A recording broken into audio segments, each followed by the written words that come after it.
I just got done watching Chain of Command, and don't blame me, I voted for Rhinox. So, Chain of Command, also known as The Aliens Came to Probe Me, but I Went Inside It. This is the setup of our alien backplot for the rest of the series, and it stars the same standing stones that we first got to see in Beast Wars Part 2 that I forgot to mention. The plot basically revolves around first finding an energy source there, then finding an alien probe there, and then going back to the alien probe there. We'll talk about that, but first let's get some of the interesting points out of the way first here. So during the first conflict, during the second conflict, this gets hard to keep track of. During the second conflict, Primal gets blasted by the probe and vanishes, and later on we'll find out he's trapped inside of it, but it creates a power vacuum within the Maximal, something we don't really often get to see in Transformers. What happens when the commander goes missing? Who takes over, and what happens? Especially in this case, we've got a former Predacon in the mix who's already had aspirations of claiming leadership. Indeed, when he actually reports to the other Maximals that Primal was terminated, because that's what it looked like happened, it's not really, it doesn't go over well. You can tell, they can tell that not everyone really believes that the probe killed off Primal, considering Dinobot has been so vocal about wanting to be leader over the course of this series so far.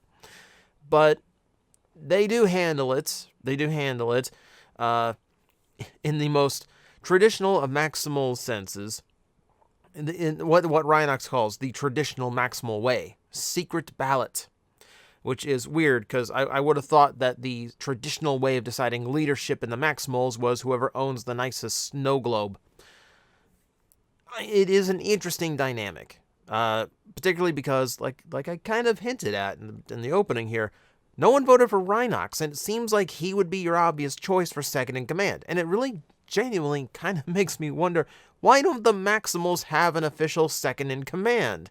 I mean, Primal eventually says Rat Trap is in charge when he gets to communicate with them, and that seems like a weird choice considering just a few episodes ago he was refusing to put any kind of risk on himself and really not being a team player. So to go from how often he questioned Primal's orders in episode 2 to getting to episode 5 and going, no, you're in charge now, seems weird. It sets up some interesting things, though.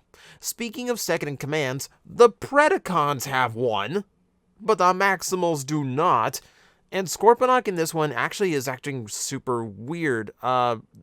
They weren't quite sure what Scorponok was going to be early on in the series. In this episode, he's talking in the third person. He is acting, his speech mannerism is very stupid. You know, very very basic, almost caveman level. The way you would like an expected like dumb minion character on the bad guy's side.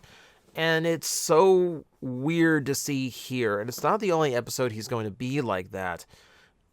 Part of it is because there is a character in the show that was scrapped at the last minute, and some of the dialogue gets moved around. Some of it is residual from that character, that being Insecticon, who was going to be in there.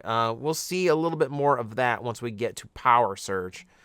But for now, it's just a weird observation. The Scorponok is very weird in characterization here. The storyline, the plot itself gets weird on me. There's aspects I like.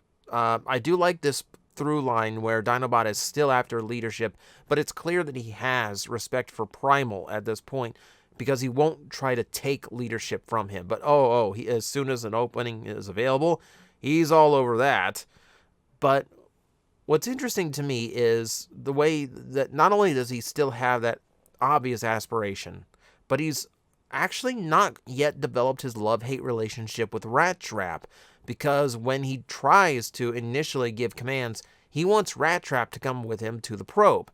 That's his first choice out of the other Maximals.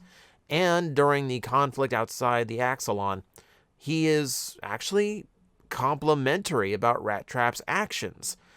Like, there's no taunts of vermin or garbage muncher, nothing. Like, he's actually respectful toward Rat Trap. Oh, how times will change. For now, it's interesting to see the early stage of their relationship starting to trust one another, and then what it would evolve or devolve into. I'm not entirely sure which is which. Before we get back to the plot, let's go over a few firsts in this episode, because I like this kind of stuff. I like this little trivia things. This is the first time we get to see the CR chambers in the Maximal ship and the CR tanks in the Predacon ship. Before this, we got to see manual repair jobs, so we go by the assumption that both CRs were not quite operational yet, but it does make a handy little device for keeping everybody repaired.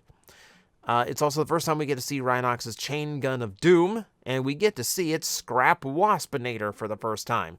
His very first comedic defeat in the series. So, I mean, it's fun. It's fun to see all these little debuts in one episode. We're starting to get to this point where the voice acting is consistent, so the characterizations are set, with the exception of Scorponok, and all these new elements are actually attached. And now going forward, things are going to feel a lot more familiar now that they've found their footing. I'm not a fan of how the plot of this episode works. So they start by gathering at the Standing Stones, and then the Predacons surprise attack them. It sends out a signal, which they later come back to investigate because an alien probe landed there. And the Predacons surprise attack them. And then there's a battle at the Axalon when Megatron realizes they're down one Primal. And then the Maximals return to the probe to try and get the Primal out, and the Predacons jump them. 3 times. 3 times the Predacons got there after the Maximals, even though during the battle on the Axalon, Scorponok and Waspinator were supposed to go to the probe and guard it. And the Predacons had a head start getting to the probe after, for the third encounter. And they still got there after all the Maximals.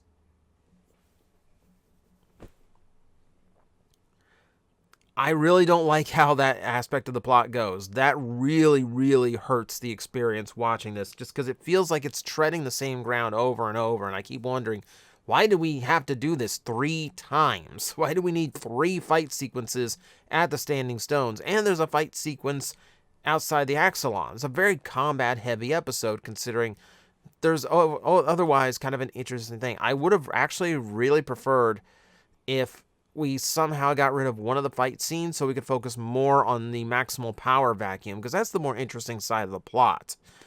As it stands, and I want you to remember, scores in these reviews are relative to the series that they are in.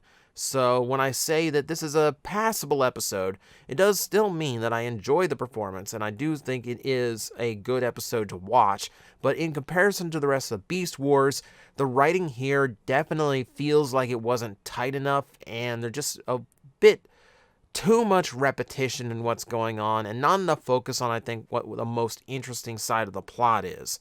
Overall, it's a fine episode, and it's a must-watch because it's the establishment of our alien subplot, but I definitely think it could have been cleaned up. So, those are my thoughts for Chain of Command. Join me tomorrow. One of my favorite episodes is coming up, so I'm actually kind of eager to talk about it. So, I hope you'll join me then. Guys, I am facing the most powerful enemy any YouTuber can face, the algorithm, and I need your help to defeat him. Hit the like button, hit the subscribe button, hit the notification bell, and leave a comment. Every time you do, we attack that algorithm and we drive it back until it can no longer defeat this channel. Thank you very much.